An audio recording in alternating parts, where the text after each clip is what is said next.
Dans l'épisode précédent, nous avons mis en place le contexte de la série de campagnes qui, de 1807 à 1814, scelleront le sort de milliers de personnes, soldats et civils, qu'ils soient français, anglais, espagnols ou portugais. Des vies vont être sacrifiées sur l'autel sanglant de la guerre. Des légendes vont naître et d'autres disparaître dans le néant.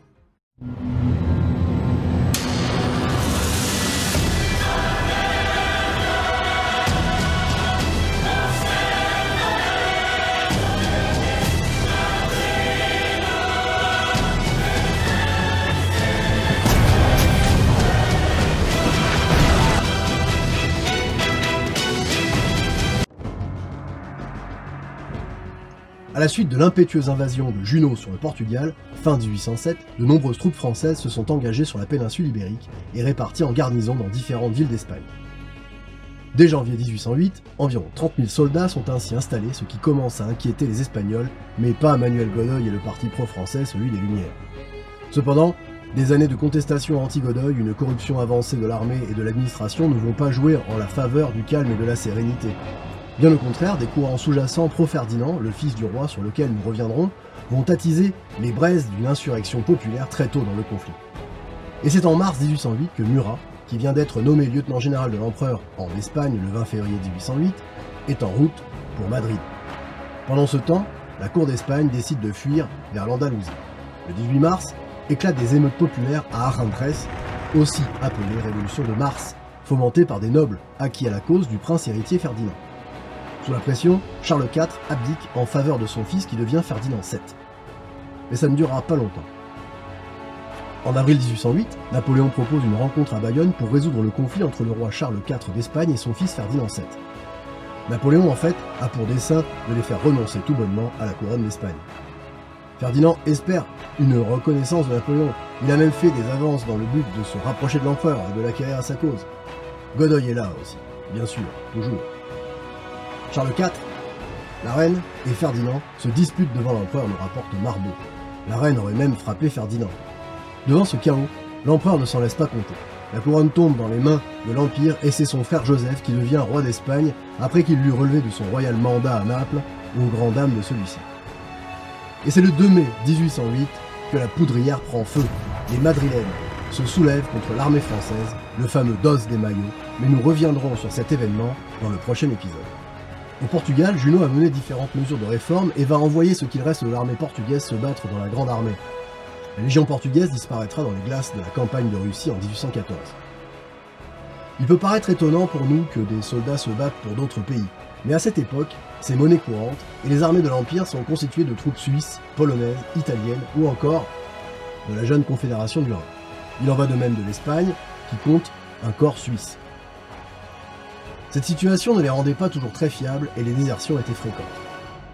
Robert Stewart, vicomte Castlereagh, revient au département de la guerre à la mort de Pitt, sous le ministère du duc de Portland en 1807.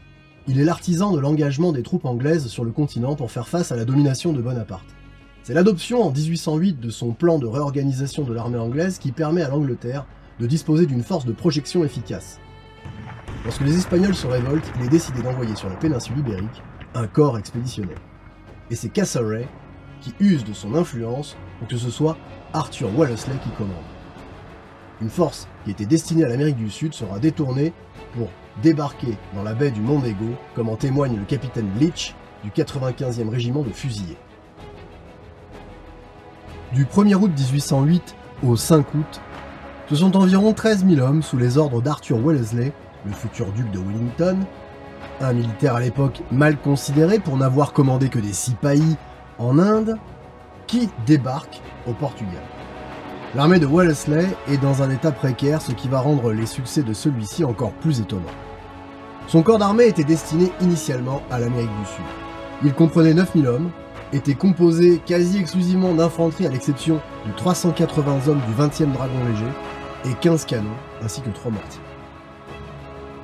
Les navires ne pouvant embarquer que 180 chevaux, la cavalerie et l'artillerie étaient virtuellement impuissantes au débarquement.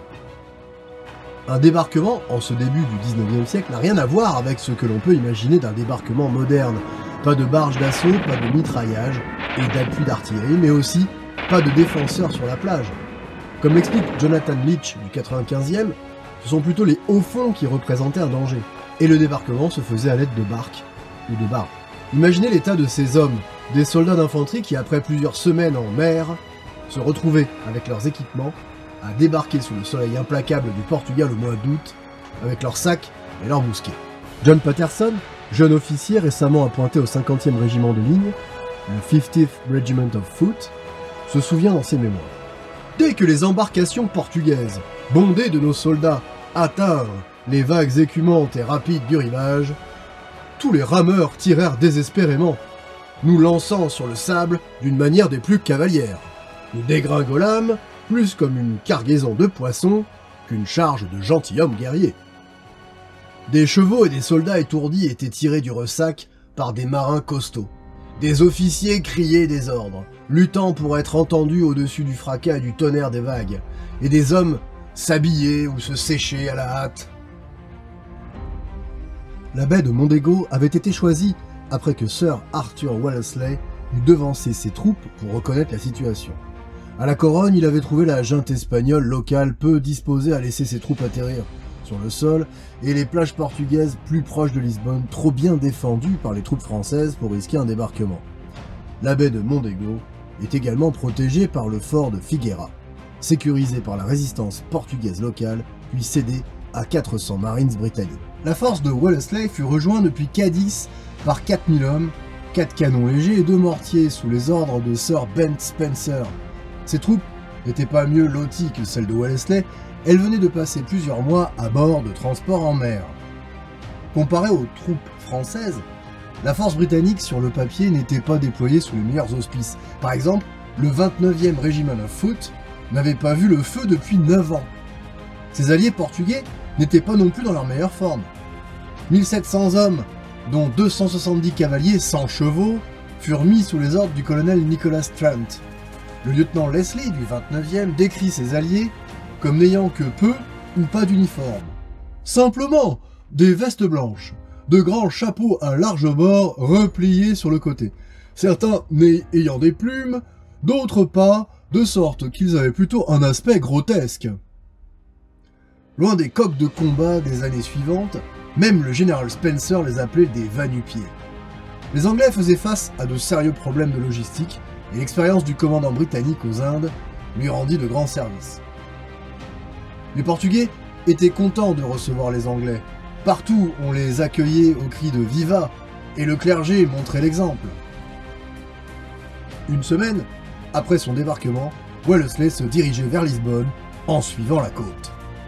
Pendant ce temps, le duc d'Abrantes, Jean de Junot, avait reçu la nouvelle du débarquement. Il envoie le général Henri-François de Laborde pour observer et, si possible, contenir Wellesley, laissant ainsi du temps au duc d'Abrantes pour concentrer ses troupes. De Laborde n'est pas un novice, c'est un militaire d'expérience et qui allait faire preuve de sang-froid. De Laborde va avancer sur Alcobaça, mais ne trouvant pas de position défensive intéressante, il se replia sur Rolissa, plaçant ses troupes sur une colline basse à l'ouest de la ville. 2 kilomètres en arrière se trouvait une crête qui barrait la route de l'est vers l'ouest. Au moment où Wellesley débarque, les forces françaises sont dispersées. Le maréchal Jean de Junot, commandant général du Portugal, avait environ 25 000 hommes à sa disposition. Malheureusement, de nombreux chiffres sont approximatifs à cette période. Nous retiendrons ceci. 6 500 hommes à Lisbonne en tant que garnison. 3 500 dans diverses autres garnisons comme Almeida et Elvas. 5 000 avec de Laborde, se dirigeant donc vers Alcobaça. 6 500 avec Loison à Santarém, tandis que Junot lui-même avait une force disponible d'environ 3 000 hommes, prêts à se déplacer au nord de Lisbonne. Le plan de Junot était simple. Loison et de Laborde maintiendraient une ligne tout au sommet de la péninsule de Lisbonne, bloquant l'avance de Wellesley. Si Wellesley frappait l'une ou l'autre des forces, l'autre se déplacerait sur le flanc, tandis que Junot devait arriver avec des renforts de Lisbonne. Mais Wellesley prit de vitesse les Français et se jeta contre la force française la plus proche, celle de Laborde. Nous étions dans la deuxième semaine d'août. La force de Delaborde se composait de 2 bataillons du 70e de ligne, de 2 bataillons du 2e léger et du 4e léger, et d'1 bataillon du 4e suisse, ainsi que le 26e de chasseurs à cheval. La bataille de Rolissa était sur le point de commencer, la première fois que les Français et les Anglais allaient se battre sur la péninsule ibérique. Le petit village de Rolissa se situe dans un bassin entouré de collines en fer à cheval, aux crêtes escarpées et ouvertes au nord. Au milieu, par le village, se trouvait une colline plus petite avec un moulin à vent, tandis que derrière elle, au sud, sous la pente de la crête, se trouvaient les villages de Colombeira à droite et de Zambujeira à gauche. La route de Lisbonne descendait au milieu du bassin et traversait la crête entre les 2 villages. Cette position défensive permit à Delaborde de compenser le rapport de force. Les sources historiques divergent quant au nombre exact des troupes de Delaborde, mais il suffit de dire qu'il était en infériorité numérique et Loison encore à une certaine distance. Pressé par Wellesley depuis Alcobaça, le seul terrain favorable était le village de Rolissa. Contrairement à son habitude aux Indes, où il avait fait preuve d'audace, Wellesley s'avança prudemment contre Delaborde qui dans un premier temps avait établi ses troupes sur la colline du Moulin. Le futur duc de Wellington avait disposé, quant à lui, ses troupes en 3 colonnes distinctes sur un seul front. À gauche, le général Ferguson avec 2 brigades et 6 canons. Au centre, le gros de sa troupe avec 4 brigades, celle de Faines avec ses fusiliers, Nightingale and Hills composée d'infanterie de ligne, et la brigade Crawford en réserve avec les chasseurs portugais et la cavalerie. À droite, le colonel Trent avec les Portugais et une cavalerie de 50 hommes seulement. Le centre devait occuper les Français tandis que les ailes devaient se rabattre pour tenter une manœuvre d'enveloppement. Mais son initiative fut timide. Tandis que Delaborde devait mener un combat de retardement, la préoccupation principale de Wellesley était d'assurer la sécurité des futurs débarquements. De plus, il savait que Loison n'était pas très loin. Habilement, le général Delaborde avait incité le général anglais à se déployer, et maintenant, il se repliait, avec ses hommes, sur la crête, en arrière, aux pentes raides, entre Colombeira et Zambujeira. C'était une position très forte. Son front était étroit, 1,5 km seulement. Non seulement les pentes étaient très raides, mais les seuls points d'accès consistaient en des ravins très étroits, praticables, nous disent les témoins de l'époque, seulement à 2 ou 3 hommes de front. Delaborde décroche donc de sa position centrale, profitant de la timidité de Wellesley, et réussit à s'établir sur la crête. Il comptait y attendre confortablement la jonction avec Loison. Dès les premiers engagements, les 95e et 60e de fusiliers anglais s'étaient frottés aux voltigeurs français. La journée était très chaude, comme nous l'écrit le capitaine Leach du 95e, on avait l'impression de respirer dans un four. Wellesley était réticent à attaquer la crête, mais il savait que Loison n'était pas loin. Il fit avancer son centre, et son plan était une fois de plus d'occuper le centre, tandis qu'une de ses ailes se mettrait en bouchon pour attendre Loison, et l'autre devait tourner la position française. Mais cette manœuvre prendrait beaucoup de temps. Jusqu'à présent, Delaborde accomplissait sa mission de retardement. Wellesley, tout en faisant avancer sa troupe au centre, en la divisant en 4 colonnes chacune, visant un ravin, devait se fixer au bas des ravins pour laisser le temps aux ailes de contourner la position française. Mais la nature du terrain, l'empressement d'un colonel, mirent le plan en péril. Le colonel George Lake du 29e Regiment of Foot avait décidé ce jour-là de se tailler une gloire éternelle et il jeta son régiment contre la crête. Y arrivant avant les autres, il ne s'arrêta pas et prit d'assaut le ravin, guidant ses troupes montées sur un cheval blanc. Intimant à ses soldats de ne tirer qu'au dernier moment et de jouer de la baïonnette, on l'entendit crier « Don't fire, men, don't fire! Wait a little, we will soon charge! The bayonet is the true weapon for a British soldier! » Malgré son courage, il fut tué par un voltigeur français, alors qu'il montait son 2e cheval, le premier ayant été tué sous lui.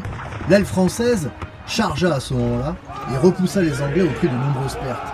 Mais l'armée anglaise, bien trop nombreuse, Delaborde savait qu'il ne tiendrait pas longtemps, et Loison n'était toujours pas là. Voyant arriver sur son arrière les hommes de Ferguson, Delaborde décida de décrocher en bon ordre une fois de plus, à 1,5 km en arrière de Zambujeira vers un col étroit. N'ayant pas de cavalerie et celle des Portugais refusant de charger, Wellesley dut laisser s'échapper de la Borde. Le général français avait rempli sa mission. Face à une armée anglaise bien plus nombreuse que lui, il avait gagné du temps, laissant sur le terrain 600 hommes et 6 canons. Mais malheureusement, Loison n'était qu'à 13 km. Et le jour s'achevait, il était dans l'impossibilité d'avancer plus. Le général français avait su exploiter le terrain accidenté sur lequel il avait choisi de mener son combat. Et en dehors des avantages évidents pour l'armée, comme gagner de l'espace pour débarquer sans opposition et le moral d'une victoire, il y avait aussi que peu d'avantages finalement pour Wellesley. À Roliça, sa réputation européenne commence à prendre racine, même avec les critiques qu'il a reçues pour la conduite du colonel Lake. Le général de la Borde, quant à lui, en dépit d'une force britannique qui lui était supérieure en nombre, avait rempli sa mission de retardement, et ce malgré l'absence du renfort de Loison. Il avait su exploiter le terrain, s'établir sur une position défensive efficace, tandis que sa retraite, qui est un exercice difficile, se déroula plutôt bien, compte tenu des forces engagées contre lui. En dépit de ce que les livres déclarent comme une victoire anglaise, la retraite française, la mission de Delaborde consistant à faire gagner du temps à Junot, était accomplie.